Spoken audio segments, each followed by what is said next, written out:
Yang punya Alkitab boleh buka Alkitab, yang punya Alkitab di handphone, Alkitab boleh buka. 1 Yohanes pasal yang pertama ayat yang pertama sampai ke 6. Yang sudah dapat, saya mengundang kita untuk bangkit berdiri. Kita akan membacanya secara responsoria. Saya baca ayat yang ganjil, Bapak Ibu Saudara-saudari membaca ayat yang benar. 1 Yohanes 1 ayat yang pertama sampai yang ke-6. Lembaga Alkitab Indonesia memberikan judul pada perikop ini, Kesaksian Rasul tentang Firman Hidup. Saya mulai dengan ayat yang ganjil, nanti lanjutnya Bapak Ibu yang ayat yang benar.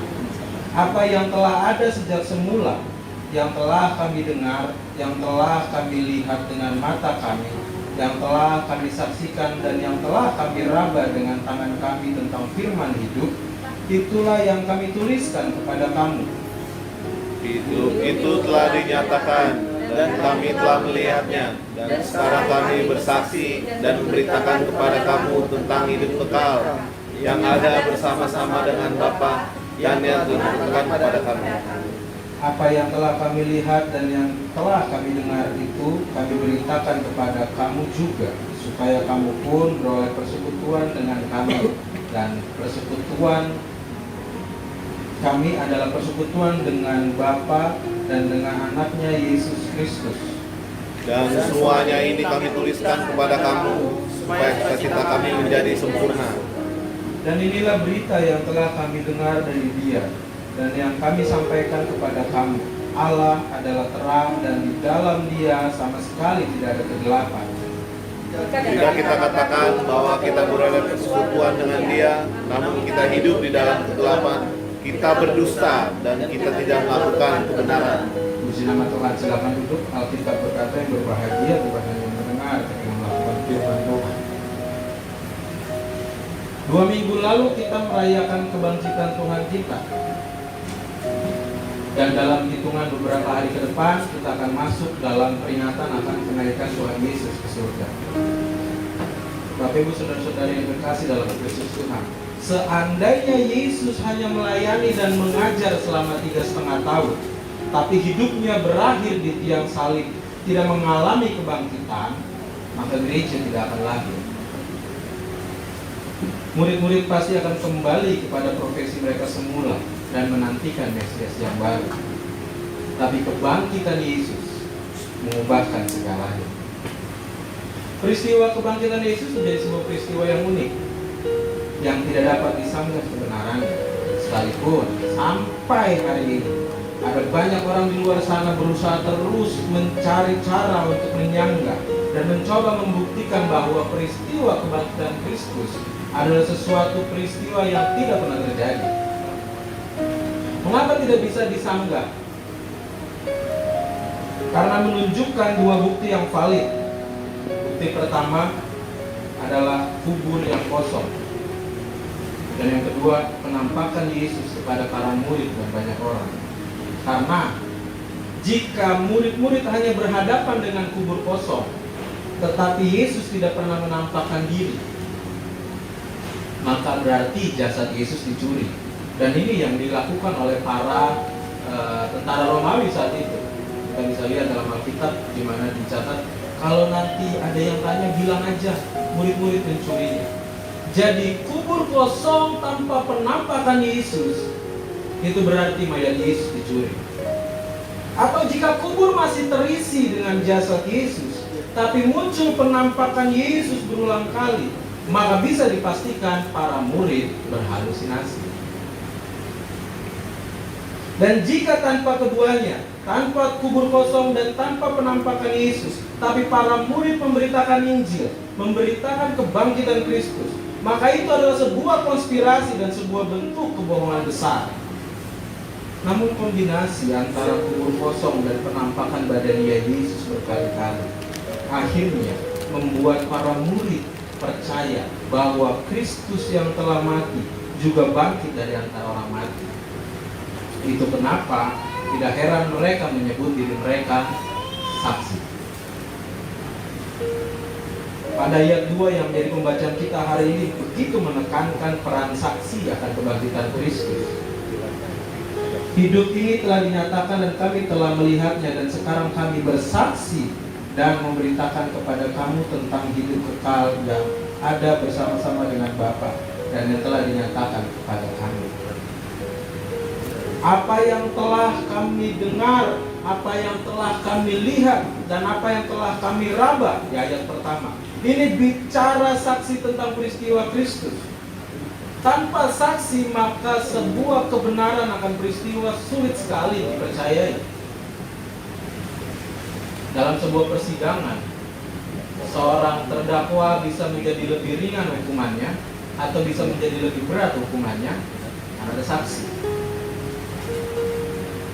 Dan kalau kita bisa melihat hampir di seluruh aspek kehidupan kita, peran saksi menjadi sebuah peran yang sangat penting. Dalam pernikahan ada saksi, dalam jual beli juga ada saksi. Bahkan untuk mengkonfirmasi sebuah kebenaran, pasti kita akan bilang, ada nggak saksinya?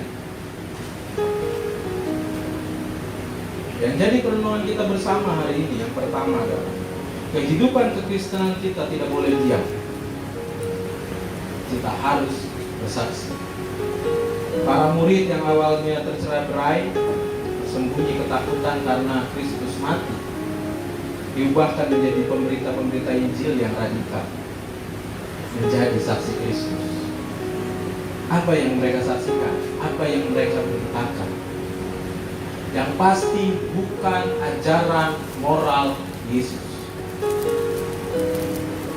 bukan tentang kebaikan-kebaikan Yesus, tapi peristiwa kematian dan kebangkitan Kristus. Karena dua peristiwa ini mendatangkan pendamaian atas segala dosa bagi mereka yang terbuka hatinya. Jadi perlu kita ingat dan kita catat bahwa gereja mula-mula, kekristenan mula-mula adalah tentang kabar baik, bukan ajaran baik.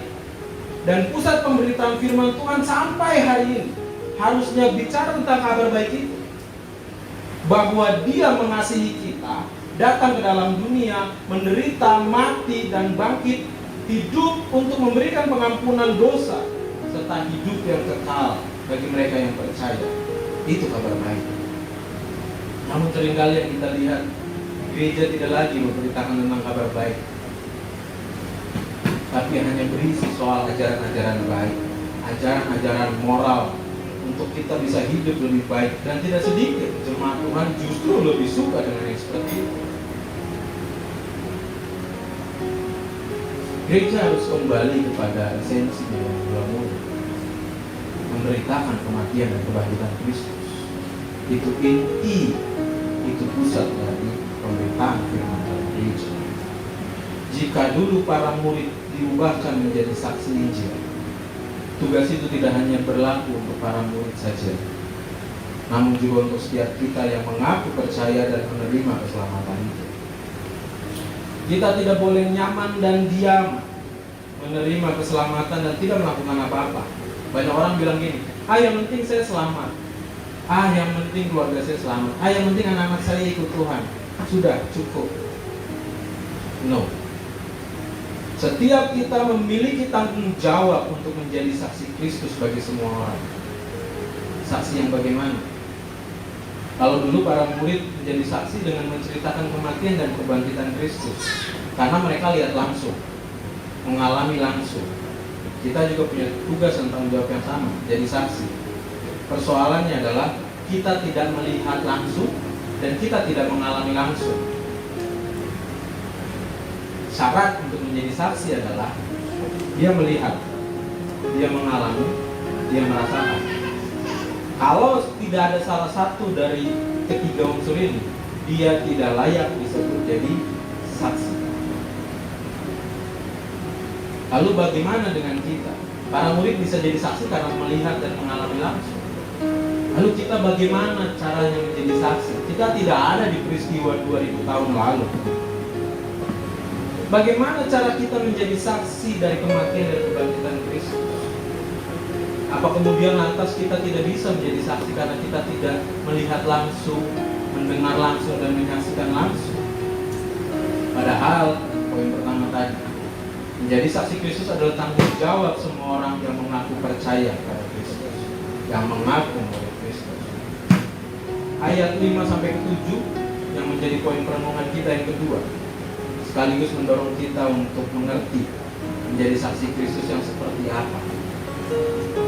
Di ayat 6 bilang begini, dan jika kita katakan bahwa kita beroleh persekutuan dengan Dia, namun kita hidup dalam kegelapan, kita berdusta dan kita tidak melakukan kebenaran. Poin perenungan kita yang kedua adalah saksi Kristus adalah mereka yang tidak berdusta dengan terus hidup dalam kegelapan. Saksi Kristus adalah mereka yang tidak berdusta dengan hidup terus dalam kegelapan. Hidup menjadi saksi Kristus berarti memahami dan menghayati kematian dan kebangkitan Kristus. Caranya dengan tidak lagi hidup dalam kegelapan, dengan tidak lagi hidup berkanjang dalam dosa. Karena kematian dan kebangkitan Kristus yang mengalahkan kuasa maut dan mengalahkan dosa akan jadi kontra ketika kita yang mengaku percaya diselamatkan lewat kebangkitan Kristus, tapi masih sering dikalahkan oleh dosa. Alkitab, Allah memakai gambaran terang, karena hanya terang yang tidak dikuasai kegelapan. Jika kita mengaku kita memiliki persekutuan dengan Allah, maka harusnya kita pun tidak bisa tinggal tenang dalam kegelapan. Kita dapat menjadi saksi kematian dan kebangkitan Kristus lewat kematian kita akan manusia lama kita yang berkanjang dalam dosa dan bangkit menjadi manusia baru yang hidup dalam terang Kristus. Tidak mudah memang. 2 minggu lalu saya mengucapkan kalimat yang sama yang akan saya ucapkan kembali supaya ini menjadi rema bagi kita. Tidak mudah memang, tapi bukan berarti tidak bisa. Kadangkala kita sendiri yang tidak mau keluar dari kegelapan dan seringkali memanipulasinya dengan berkata, roh penurut tapi daging lemah. Lalu akhirnya kita membenarkan diri kita untuk terus hidup dari satu dosa ke dosa yang lain. Memang kelemahan untuk jatuh dalam dosa bukan untuk kita sangkali sehingga kita berkata kita yang paling kuat, tapi juga bukan untuk dimanipulasi sehingga kita terus saja hidup dalam kekalahan akan dosa-dosa kita. Perlu kita ingat bahwa kekristenan bukan tentang ajaran-ajaran baik Yesus, tapi kekristenan bicara tentang sebuah kabar baik bahwa ada pribadi yang rela mati, begitu mengasihi manusia, rela mati di kayu salib untuk saudara dan saya. Dia mati dan bangkit agar kita memiliki kehidupan yang lebih baik.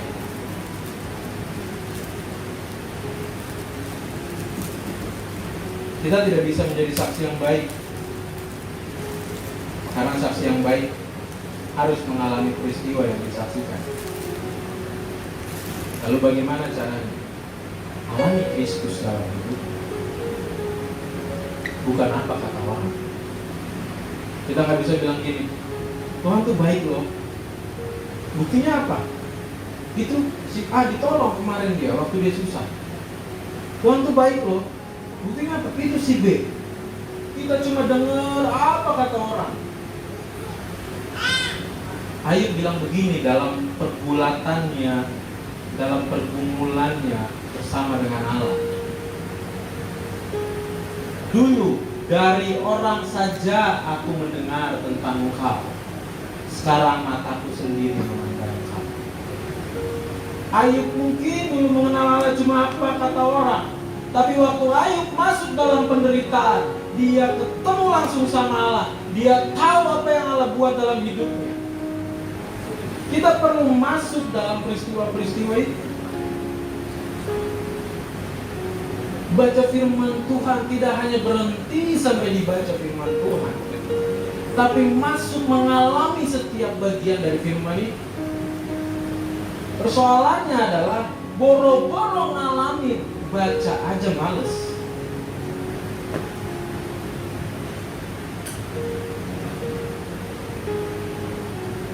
Alkitab membantu kita untuk mengenal Allah. Tapi peristiwa-peristiwa dalam hidup kita menolong kita untuk melihat gambaran Allah yang sesungguhnya. Kekristenan bukan agama yang mengajarkan sebuah jalan-jalan yang mulus saja. Wah, kalau ikut Tuhan pasti kamu kaya. Dulu saya pernah di WA sama suami dari office boy di kantor. Namanya sebut saja Mawar. Pak, saya mau masuk Kristen. Hah? Mujizat sekali, baru kerja sebulan menenangkan jiwa. Kenapa kamu mau masuk Kristen? Saya mau kaya. Dalam hati saya sakit ya. Gua aja nggak kaya-kaya. Saya bilang, saya itu nggak kaya-kaya loh. Seringkali kekristenan digambarkan dengan sebegitu remeh-temehnya. Wah, ikut Tuhan pasti punya rumah di bumi dan di surga. Di bumi aja saya tinggal di pastori kok. Apalagi sekarang ada keyboard baru. Setiap hari jemaat datang main keyboard. Sakit kok. Gak pulang-pulang. Saya mau ganti lah tuh keyboard sama gendang. Setiap hari. Ayo saya ada di rumah kan, mau latihan organ. Datang. Tung. Bagaimana tadi? Ayo. Kita harus mengalami peristiwa-peristiwa bersama Tuhan. Dari situ kita tahu betul. Saya nggak bisa kenal sama Marcel ketika saya cuma lihat foto profilnya di Instagram atau di Facebook. Oh, Marcel tuh orangnya kayak begini ya? Nggak bisa. Saya harus ketemu, saya harus ngobrol, saya harus bagi waktu, saya harus bagi hidup saya supaya saya tahu Marcel itu siapa. Dan saya tahu sekarang. Untung live streaming. Sadar jahat. Kita harus mengalami. Saya nggak tahu saya pernah kasih ilustrasinya atau enggak. Tapi satu kali ada orang Kristen lama dan orang Kristen baru. Terus yang lama bilang begini sama orang Kristen baru. Bro, lu ikut Tuhan ya? Oh iya. Lu tahu nggak nama ibunya Yesus? Yang orang Kristen baru bilang, nggak tahu. Kalau bapaknya Yesus? Nggak tahu. Kalau Yesus lahir di mana? Nggak tahu.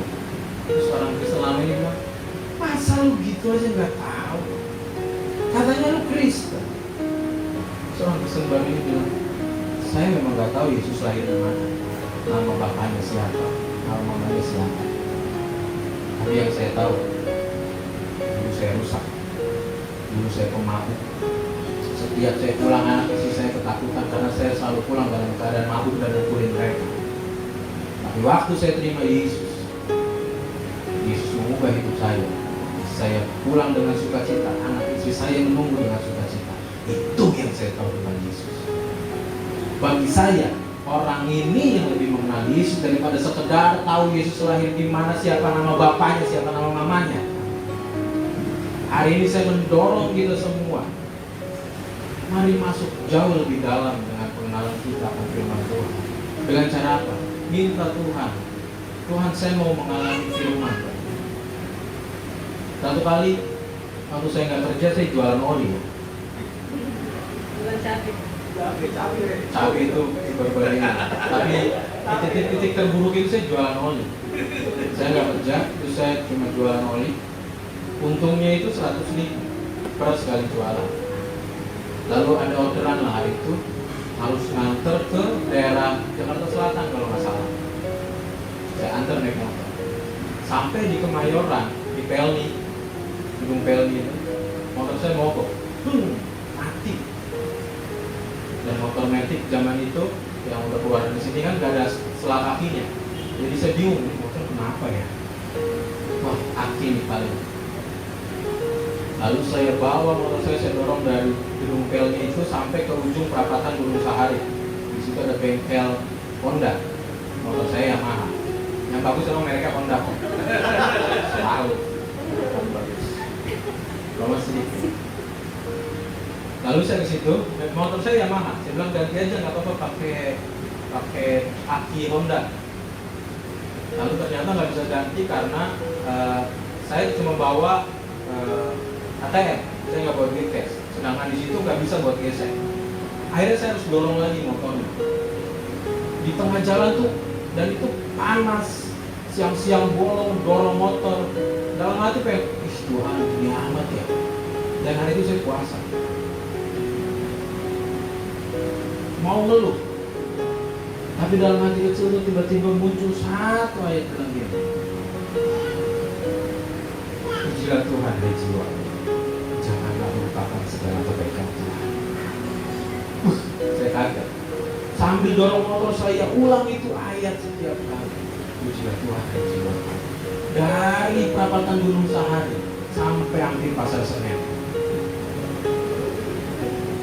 Di situ baru ketemu ojek yang mau nyetut, didorong dari belakang punya cengeng. Sampai di satu bengkel, otak kembali muter. Untung 100.000, pasti 140. Koni doang. Tapi tetap teringat sama ayat itu. Pujilah Tuhan hai jiwa, jangan lupakan segala kebaikan Tuhan. Begitu cek-cek, tahu nggak apa? Sikrik harganya 5.000. Bayangin kalau saya sudah ngomel-ngomel sama Tuhan. Apa nggak malu sih? Apanya bang? Sikriknya om putus, pasang 5. Saking senangnya. Tapi dari situ saya mengenal siapa Allah itu. Dia bukan Allah yang elus-elus jidat kita supaya kita tidur pulas dalam pangkuannya saja. Tapi kadang dia izinkan kita masuk dalam lembah kelam. Supaya apa? Supaya kita bisa lihat bagaimana dia pegang tangan kita sampai kita keluar dari lembah itu. Orang bisa ngomong apa saja tentang kita, tapi waktu kita memiliki pengalaman pribadi dengan Tuhan di situasi-situasi sulit, kita tidak akan peduli dengan apa pandangan orang terhadap kita.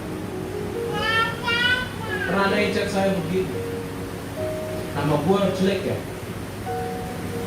di satu persekutuan. Saya bilang semua orang punya masa lalu yang buruk. Nama saya juga jelek, bukan hanya di persekutuan, tapi di bank. Tapi di semua pinjaman online, nama saya jelek. Tapi itu masa lalu, ke bawah sampai hari ini. Mungkin yang nonton kayak ini juga, anak itu. Tapi peduli amat. Yang tahu kan saya sama Tuhan. Saya tidak perlu membuktikan bagaimana hidup saya dengan Tuhan ke orang-orang. Yang penting bagi saya menikmati hubungan saya dengan Tuhan. Saya membuktikannya. Mungkin ada banyak orang di luar sana yang pengen kamu ada dalam titik-titik paling bawah. Dia nggak bisa apa-apa, lihat aja ntar juga gini.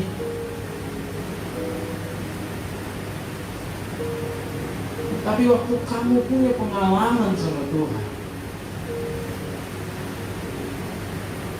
kamu nggak akan pernah takut ketika dibawa sampai lembah paling bawah. Karena di titik itu kita paling bisa merasakan Tuhan. Bedanya pria dan wanita kan cuma respon saat panik ya. Waktu anak nangis, yang paling panik itu kalau anak sakit, yang paling panik biasanya ibunya dulu. Ini gimana, dibawa ke dokter nih, ini gimana nih? Udah nangis. Bapak selalu tidak bawa ke dokter. Kapan bapak nangis? Waktu lihat tagihan. Banyak. Tapi punya pengalaman sama Tuhan. Semua orang punya masa lalu yang buruk, kelam, bahkan tokoh sekelas Paulus dan Petrus sekalipun. Renungan Pak Gembala Sabtu lalu menarik untuk saya tuh kalau dengar yang menarik itu mikirin langsung panjang. Oh ini enak sekali nih dibahas. Oh ini begini. Petrus punya masa lalu yang buruk. Orang yang ngomongnya paling gede. Tapi waktu ketahuan menyangkal. Mungkin orang bilang gini, adalah sono lu, bacot aja gede. Tapi Yesus datang, Yesus bilang di sini, kan gua bilang, enggak tuh. Apa Yesus bilang? Gembalakanlah. Persoalannya bukan bagaimana masa lalu kita, tapi bagaimana kita terus berusaha hidup dalam terang Kristus, menjadi saksinya dengan cara keluar dari hidup kita yang gelap, yang jahat, yang menipu, yang brutal. keluar menuju pada terang Kristus yang penuh dengan anugerah. Hari ini mari cek hidup kita masing-masing. Apakah kita layak menjadi saksi Kristus? Apakah kita hidup dalam terang Kristus? Atau kita masih hidup dalam kegelapan? Mungkin kita yang masih hidup dalam kegelapan hari ini bilang dalam hati, saya hidup dalam kegelapan, tapi baik-baik saja, aman-aman saja. Percayalah, hidup dalam kegelapan bukanlah sebuah keadaan yang menyenangkan. Saya tinggal di perumahan gas Gria Alam Sentosa, yang kalau mau hujan mati lampu, yang kalau hujan mati lampu, yang nggak ada hujan pun mati lampu. Jadi kami sudah terbiasa dengan itu. Pertama oke lah, tapi makin kesini intensitasnya makin sering dan itu bikin gondok ya. Udah apa nih kalau pulang hujan dari kantor, hujan gede, pasti mati lampu. Karena kalau udah mati lampu, sinyal handphone pun mati. Itu yang saya takut kalau kita lagi zoom, tiba-tiba mati lampu, saya hostnya habis sudah. Pernah satu kali, saya juga iseng sih ya, hujan gede, hujan udah lewat, terus akhirnya saya makan sama istri. Jadi kita makan dulu deh. Lagi makan saya nyeletuk, tumben nih nggak mati lampu. Ini gak lama mati lampu. Pas lagi mau nyuap, loh, Tuhan. Ini asli bad mood. Udah gak niat makan. Dalam Matius pasal yang ke-25 ayat 45-46, kita buka sama-sama. Satu orang boleh baca Matius pasal yang ke-25 ayat yang ke-45 dan 46.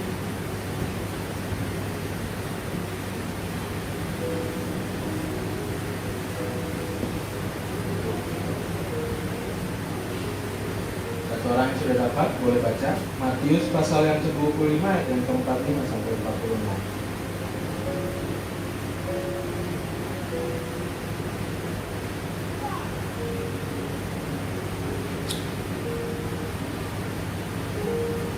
Ada satu orang bisa bantu? Matius pasal 25 ayat 45 sampai 46. Maka yang menjawab mereka, aku berkata kepadamu, sesungguhnya segala sesuatu tidak kamu lakukan. Segala sesuatu yang tidak kamu lakukan untuk salah seorang dari yang paling mulia ini, kamu tidak melakukannya juga untuknya. Dan mereka ini akan masuk ke tempat pisang yang kekal, tetapi benar ke dalam kehidupan. Matius 25 itu ya? Iya. Masalah berarti. Kalau yang PDI dalam masa bertani di mana, Cak?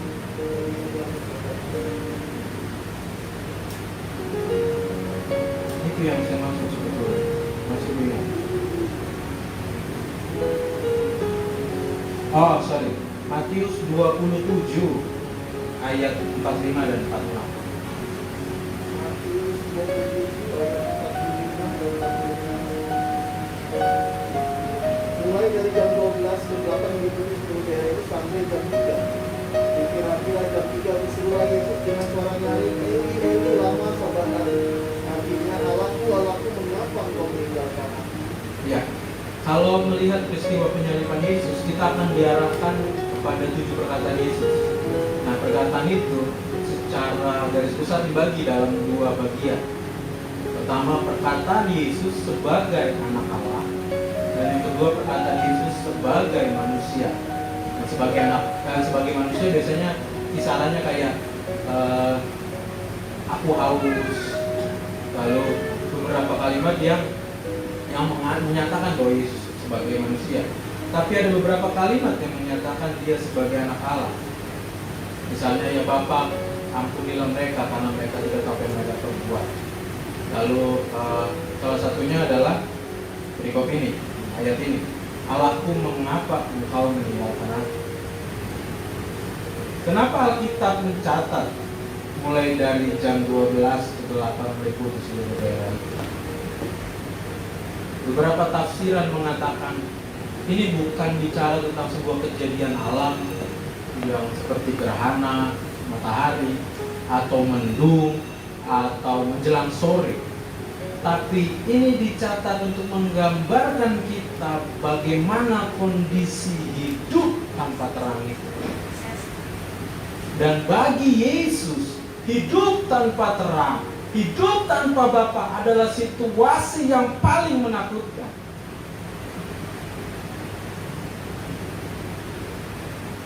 Saya minta musik ke depan.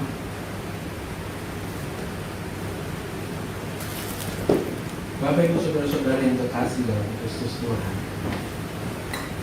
hidup tanpa terang secara fisik saja tidak menyenangkan, bahkan membahayakan. Kita bisa terluka, kita bisa tersandung, kita bisa kepentok. Apalagi hidup dalam kegelapan Tuhan, hidup tanpa Tuhan.